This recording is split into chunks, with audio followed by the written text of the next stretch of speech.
37-20. And quite honestly, if we didn't let them get that garbage time touchdown, it would have been 37-14. We dominated those boys. Without question. Without question. It was no comp. I will admit, though, this, the Rams, they gave us their best shot in those first two drives. They were moving the ball very well. And then after that, the Philadelphia Eagles defense put the clamps on them. I want to get into some of the team stats. And again, also, you guys, I want to put this out there too. We're not going to be live too long on this live stream, but we're going to be live later on at 4 p.m. Eastern time, 3 p.m. Central time for our call-in show. So this show, I hope you guys are paying attention. This is not the call-in show. The call-in show will occur at 4 p.m. Eastern time, 3 p.m. Central time. This first live stream is so I can just voice my observations, voice how I'm feeling. Because the next show later on today is going to be dedicated to you guys. It's all about you guys at 3 o'clock or 4 o'clock Eastern. It's all about you guys later on. All about y'all. Y'all going to have the floor. But I was so impressed by the Philadelphia Eagles last night. Obviously, Saquon Barkley is the story, and we're going to talk about him, and we're going to give Saquon Barkley his flowers. Don't get it twisted. But I want to just acknowledge how the overall offense looked. I saw creativity. I saw plays that I didn't see before. Even though all of them didn't work, I saw Jalen Hurts hit Dallas Goedert with a shovel pass, right? I saw Jalen Hurts and Saquon Barkley trying to get things going in the screen game, which worked a couple times. Kellen Moore was being very creative last night. In my humble opinion, I feel like that was the best game I've seen Kellen Moore call. Y'all tell me. I feel like that was the best game I've seen Kellen Moore call since he's been in the building. Just based off, again, the variation, the creativity, just keeping the Rams off balance. They didn't really know who to key in on. Do I key in on A.J. Brown? Do I key in on Dallas Goedert? Do I key in on Saquon Barkley? Do I try to key in on Jalen Hurts and try to keep him in the pocket? The Los Angeles Rams were in a precarious position, and we did all of that without Devontae Smith. A.J. Brown had a quiet 100-yard game. Quiet 100-yard game and a touchdown. And again, I'm not saying I'm not saying Kellen Moore don't got more to show. I'm sure we could up the ante. I'm sure we could take this thing to another level. But what I'm acknowledging his best, or I'm acknowledging what I saw. And I felt like he called his best game so far. Maybe I should have added that. So far. He called his best game so far. We've been dying for a screen game in this offense. We've been thirsting for a screen game. And we saw it take shape last night. And we did this on national television. I'm telling you, here's my thing about the Lions. And I'm not going to spend too much time on them. But I feel like the Lions, we've seen everything there is to know about the Lions. We've seen it. We know everything there is to know about the Lions. But here's the thing about the Eagles. We could run with them easily. And guess what? Our stock is rising. Our stock continues to rise. Every time they think they got the Eagles figured out, we up the ante. Every time they think they got us pegged, we up the ante. Every time they think they know what Saquon Barkley is capable of, we up the ante.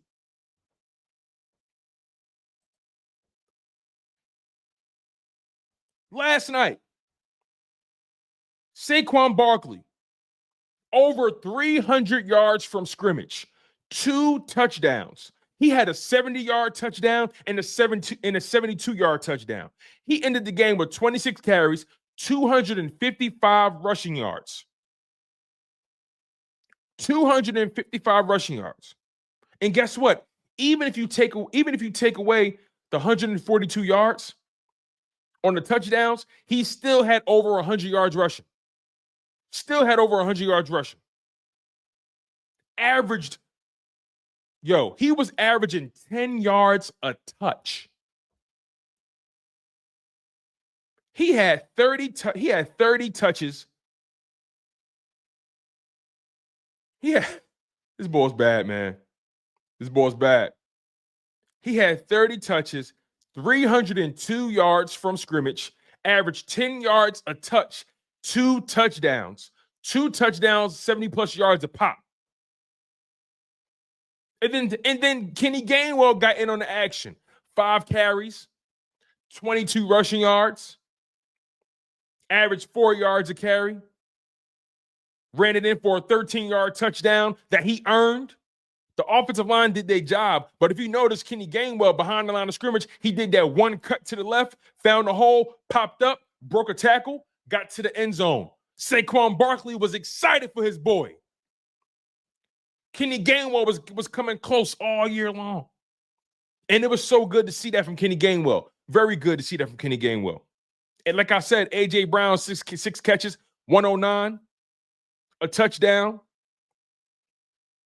Jalen Hurts, 15 for 22. What is that? 15 divided by 22 is what? Jalen Hurts, 15 for 22, completed 68% of his passes, averaged 8 yards an attempt, 179 passing yards, and a passing touchdown. Only got sacked one time, had a passer rating of 108. Sometimes when you got somebody like Saquon Barkley on your roster, you ain't got to do too much. Sometimes when your running back is popping off for 70-plus yards at any given time, you ain't got to do too much. Every time Saquon Barkley went off, all Jalen Hurts can do is just laugh and smile. That's all he could do. Sometimes you can just see it on Jalen Hurts' face. He's saying to himself, I can't believe this is our situation. Or like, every time I think I know what Saquon going to do, he take it to another level. You can just see it on everybody's face. Every time you think Saquon is figured out, he takes it to another level. I was watching that game, right? And we came out of halftime. And before we even snapped the ball, I'm sitting next to my wife. And you know what I said to her? I said, babe, I've been telling you all game. He going to pop one. He going to crack one open. I could see it. Because a lot of these runs he's been having, they've been getting him on the ankle. He just been so close to breaking it. He was close. I said, listen, he going to pop this one. I said, this the run. He going to crack it right here. I called it. I wouldn't even make it up, y'all. I swear on my life. I'm sitting there with my wife. I said, baby, this the one right here. She looked at me. She laughed. My man took it 70 yards to the crib. 70 yards to the crib. And he said, you know what? One ain't enough. Let me get two of them things. The Philadelphia Eagles have a legit knockout punch. They have a Deontay Wilder, Mike Tyson level knockout punch. Seriously. I know people want to talk about these other teams and what they're capable of. No. They don't have that. They don't have what we got. They don't. Even A.J. Brown was breaking tackles, making them look silly. They don't have what we have. I don't care what running back you find. I don't care how many of them you got. You don't got this. You don't got this. Nah. This is different. This is different. That offensive line, Jordan Mailata, Landon Dickerson, who had 2 crucial penalties in the red zone. Tighten up, big fella. Cam Jurgens, Mekhi Becton, who's had a second life, a second wind, a second shot at greatness. He tweeted last night, man, it feels so good to play. Football's fun again. I love this team. Lane Johnson. This offensive line is the best in football. The best in football. I take this offensive line against anybody. Against anybody. And remember, that Rams defensive line was known for getting a lot of pressure. And don't get me wrong, Jalen Hurts was definitely scrambling a little bit. Jalen Hurts made beautiful plays. Also, I don't want to shortchange Jalen Hurts. Jalen Hurts also had 12 carries, 39 rushing yards. Longest run of the day, 11 yards. He was converting crucial third downs on the run. Jalen Hurts overall had over 200 yards, passing and running, and a touchdown. Completed 68% of his passes. Like I said, sometimes when you got a guy like Saquon Barkley, you can't overthink it. You can't overthink it. Just give him the rock. Just give him the rock. Now, I want to talk about this defense. Because like I said, this live stream is not going to be that long because we got a big one later on. But I want to talk about this defense, and I'm going to get to y'all super chat. As a matter of fact, let me do it now. Shep with a $10 super chat. He says, "Go Birds. We ain't done yet. Prayers up for BG for sure." Yeah, man. BG. Prayers up to him. Thank you for the $10 super chat, Shep. I really do appreciate you, big dog. Soul on Wax with the $20 super chat. Thank you, my man. I really do appreciate you. Means a lot to me. He says, "BG, stay up, man." Yeah. Yeah. He gonna be all right. He gonna be all right. He gonna be all right. And Donnell Shipley with the $10 super chat. Thank you. I appreciate y'all. Donnell says, "Tone, when Saquon was on the Giants, I knew of him. I knew he was good, but I didn't watch all the Giants games. Now seeing this dude on our team where I can watch him every week, he's different. Bro, you see, I knew he was a really, really, really good running back in New York. But I also knew he didn't have an O-line. He didn't have a quarterback. He wasn't playing next to no legit wide receivers.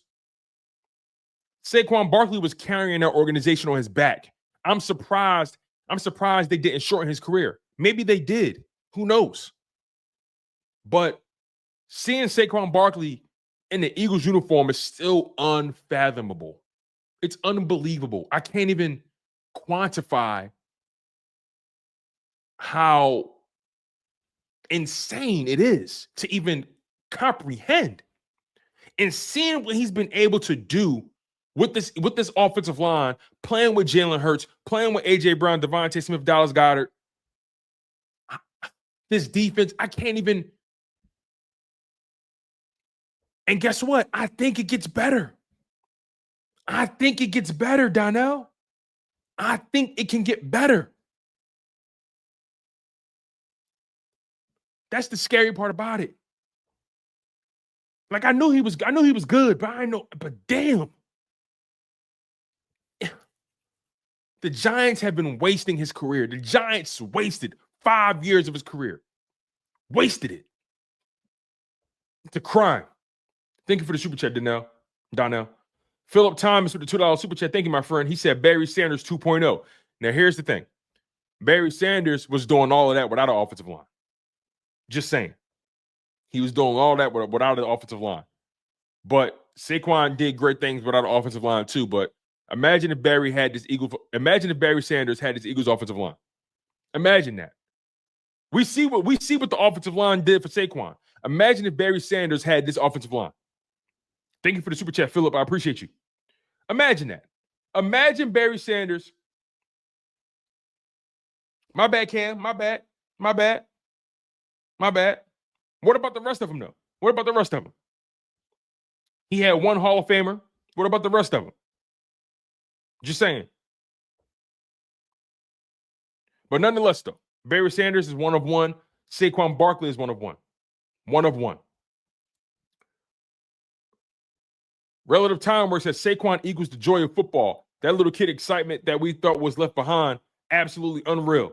Bro, Time Works, you're so right. Time Works, you are so right. Cam says they weren't as bad as everyone's making them. Hey, OG, I trust you on that. Because I wasn't able to see that. I wasn't able to see them play.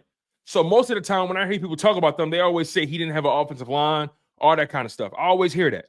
But if I'm wrong, I'm wrong. I'm not trying to die on that hill, by the way. I'm not trying to down that hill. I ain't trying down that hill. Hey, Green Bean, you good? Green Bean. You don't need money, man, to get your comment read, brother. You don't need that, bro. That's not what this kind of show is. I try to get to a lot of y'all comments, even if you don't super chat. I don't depend on super chats to read your comments. You know what I'm saying? Like, I don't. That's not what this is. So I try to get to a lot of comments as much as I can. I try my best because a lot of them comes in. It's just easier to read the super chats because they're highlighted. But regardless, though, Green Bean, he says, do you think we move Milton Williams to the edge? I suggested that last night. My man LB disagrees. I feel like Milton Williams can get more snaps and can really affect the game more if not only you use him at D tackle, but you use him on the edge as well, because Milton Williams was known as a tweener when he came in. He was known as a guy that can not only play D end and set the edge, but he was also known as somebody who can also play 3 technique and 2-eye. You know what I'm saying? He can also play 5 technique too and 4-eye. So we'll see. But nonetheless, though, let's get to this defense, man. This defense is phenomenal. I will say that the first quarter, the Rams, they gave us their best shot. The Rams were running the ball well.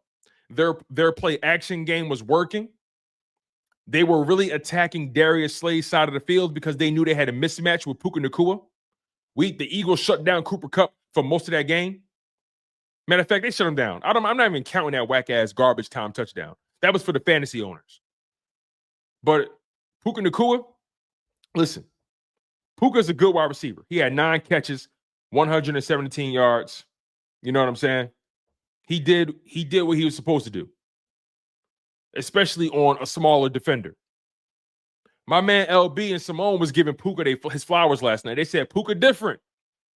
They kept saying, Puka's different. I said, listen, y'all, I understand Puka put those numbers up, but he was doing that against smaller corners. Every time he ran up against a corner or somebody that had that size, that physicality, like Cooper DeJean, what did he do? I'm just saying. I'm not trying to say he's a bad receiver because he's not. He's very good at what he does. Very good at what he does. He was the second team All-Pro last year. Very good at what he does. But I'm not gonna go crazy because he was taking advantage of a small Slay and a small Isaiah Rodgers. I'm sorry. When Cooper DeJean was in his grill, he didn't do nothing. Just saying.